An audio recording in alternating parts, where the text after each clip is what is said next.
One of the greatest challenges we face in life is the ability to say no to others, to obligations, and at times to ourselves. For some of you, this might seem like an impossible task. The idea of disappointing someone, of facing conflict, or of standing your ground when others want something from you fills you with anxiety. But let me tell you something very important. Learning to say no is one of the most liberating and empowering things you can do. Why is it so hard to say no? The answer lies in personality traits, specifically what psychologists call agreeableness. Agreeable people are those who prioritize getting along with others. They're compassionate, empathetic, and nurturing. These are wonderful qualities to have, but there's a dark side to agreeableness. If you're too agreeable, you end up becoming a people pleaser, constantly putting others' needs ahead of your own, and over time, this destroys your self-esteem, your confidence, and your ability to live life on your own terms. Let's dig into this a little deeper. What makes people agreeable? From an evolutionary perspective, it makes sense to be agreeable in social settings, especially for survival in groups. You cooperate, avoid conflict, and ensure that the group operates smoothly. But in modern society, this trait, when unchecked, leads to personal stagnation. If you're always agreeable, you sacrifice your own goals and ambitions for the sake of peace. When the irony is, you may think you're being kind, but in the long run, you're fostering resentment toward others and, more tragically, toward yourself. Being agreeable often comes from a deep-rooted fear of rejection. You fear that if you say no, you'll lose relationships, opportunities, or the approval of others. This fear paralyzes you, keeping you from setting necessary boundaries. But here's the truth. If you can't say no, you'll never have the freedom to say yes to the things that truly matter. You can't fully commit to your path in life if you're constantly bending to the will of others. There are psychological barriers that make saying no difficult for many people, particularly those who are naturally inclined to be agreeable. For some, saying no feels like a personal failure, like you're letting someone down. You want to be seen as reliable, helpful, and kind. And saying no feels like it contradicts that identity. But you need to reframe that perspective. Saying no isn't about being selfish, it's about being authentic and true to yourself. You see, when you agree to things you don't want to do, you're living someone else's life, not your own. And over time, that creates a sense of disconnection from your true desires and values. You start feeling like a spectator in your own existence, constantly pulled in different directions by the needs and demands of others. You're sacrificing your time, your energy, and your own priorities for someone else's agenda. Now, why is this a problem? Because your time and energy are finite resources. Every time you say yes to something you don't want to do, you're stealing from the time you could be using to invest in your own goals, passions, and growth.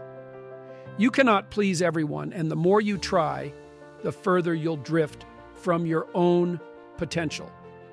So how do you break free from this pattern? How do you learn to say no when every fiber of your being is telling you to agree, to keep the peace, to avoid confrontation? First, you need to recognize that saying no is a skill. And like any skill, it takes practice. The more you do it, the easier it becomes. You need to start small by setting boundaries in situations where the stakes aren't too high. For instance, if a friend asks you for a favor that you're not comfortable with, say no. Don't over-explain or justify it. A simple, firm no is often enough. The more you practice this in low-pressure situations, the more confident you'll become in asserting yourself in more significant areas of your life. Another important point is to respect your own needs and priorities. Before you can say no to others, you need to be clear about what you're saying yes to in your own life. What are your goals? What are your values? What are the things that matter most to you? When you have a clear sense of what you're working toward, it becomes much easier to say no to things that don't align with that vision.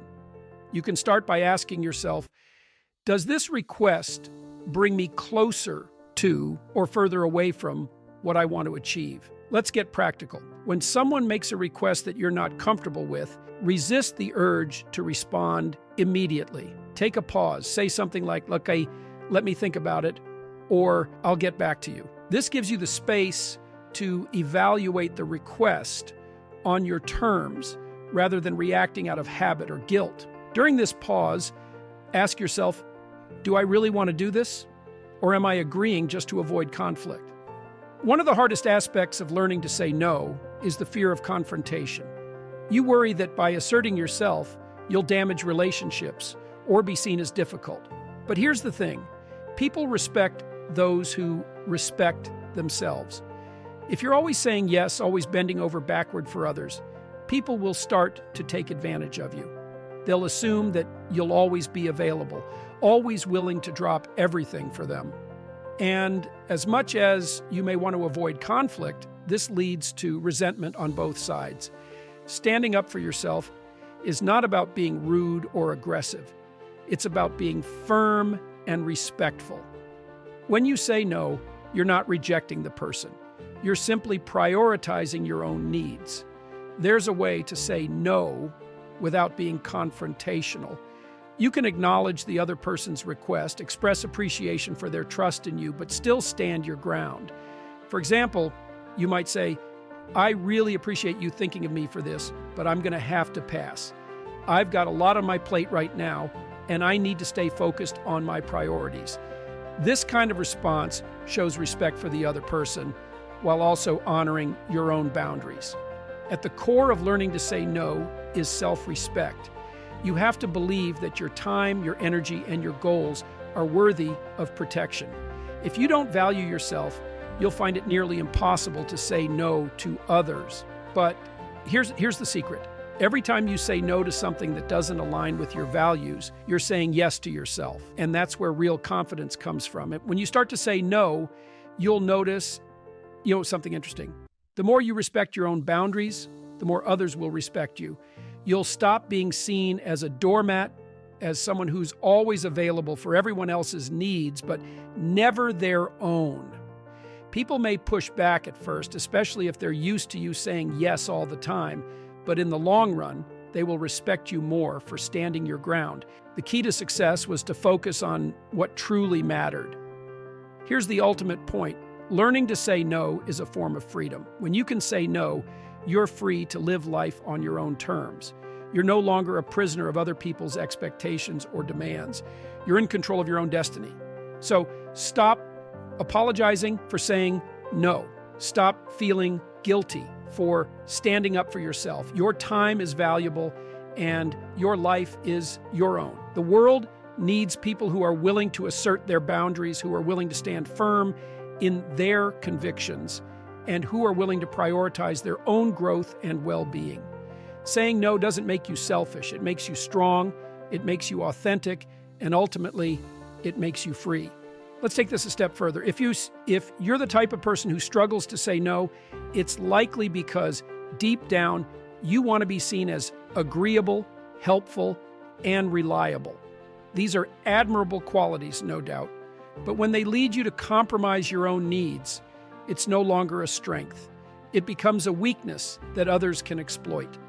The challenge is learning to balance kindness with assertiveness.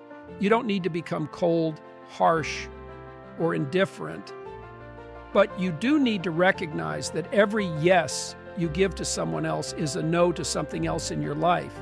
The truth is, no one is going to protect your time, energy, or mental health for you. That's your job. If you don't take it seriously, if you don't draw the line, no one else will. And the result? You end up overworked, overstressed, and resentful. You start to feel like a passenger in your own life, constantly pulled by the needs and demands of others. Saying no isn't just about refusing other people's requests. It's about building a life where you are the one in control. Every time you say no to something that doesn't serve you, you're saying yes to your own goals, values, well-being. It's a profound act of self-respect. And think about it this way. Would you expect someone else to always put your needs ahead of theirs? No, you wouldn't. Yet that's exactly what you're doing when you say yes out of obligation or fear, rather than a genuine desire to help. Saying no, then, is about valuing your own needs and priorities at least as much as you value those of others. It's about recognizing that your time, energy, and resources are limited and should be spent wisely. Consider this: successful people aren't successful because they say yes to everything. In fact, they say no far more often than they say yes. They understand that focus is crucial, and focus means eliminating distractions. Every time you say yes to something unnecessary, you dilute your focus on what really matters. A major reason why people struggle to say no is because they're trapped in the cycle of people-pleasing. They've been conditioned, often from a young age, to believe that their value comes from making others happy, from avoiding conflict, and from being agreeable. But what does that really lead to? It leads to a life lived for others, not for yourself. Now, this doesn't mean you shouldn't be helpful or cooperative. It doesn't mean you should stop caring about others. But there's a difference between being helpful and being a pushover. The key is knowing when to say yes and when to say no. It's about discerning which requests align with your goals and values, and which ones are simply pulling you away from what's important to you. The difference between successful people and very successful people is that very successful people say no to almost everything. That's not because they're selfish, it's because they understand that time and energy are finite resources. If you waste them on trivial matters, you won't have the bandwidth for what truly matters. So how do you start learning to say no when you've been conditioned to say yes for so long? The first step is to recognize that no is a complete sentence. You don't need to justify or explain yourself every time you refuse a request. In fact, the more you try to explain, the more you leave room for negotiation. And before you know it, you're agreeing to something you didn't want to do in the first place. Here are some practical steps you can take to get more comfortable with saying no. Pause before responding. When someone makes a request, don't feel the need to respond immediately. Give yourself time to think. A simple, "let me get back to you," can give you the space to consider whether this is something you truly want or need to do. Use clear language. When you do say no, be clear and direct. You don't have to be rude, but you also don't have to soften the blow with excuses. A simple, "I'm sorry, but I can't take that on right now," is enough. Being clear leaves little room for misunderstanding. Don't apologize excessively. You don't need to apologize profusely for saying no. Apologizing too much diminishes your stance and can make you seem uncertain or guilty about your decision. A brief, "I'm sorry," is fine, but don't overdo it. Remember your priorities. When you're faced with a difficult decision, think about your long-term goals. Does saying yes to this request bring you closer to or further from those goals? If it doesn't align with where you want to go, the answer should be no.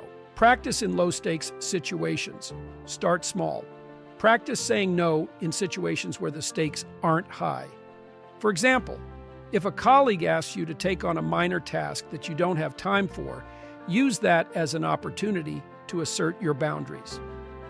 Delegate when possible. If you're in a position where you can delegate tasks, do so. Part of saying no is recognizing when something is better handled by someone else.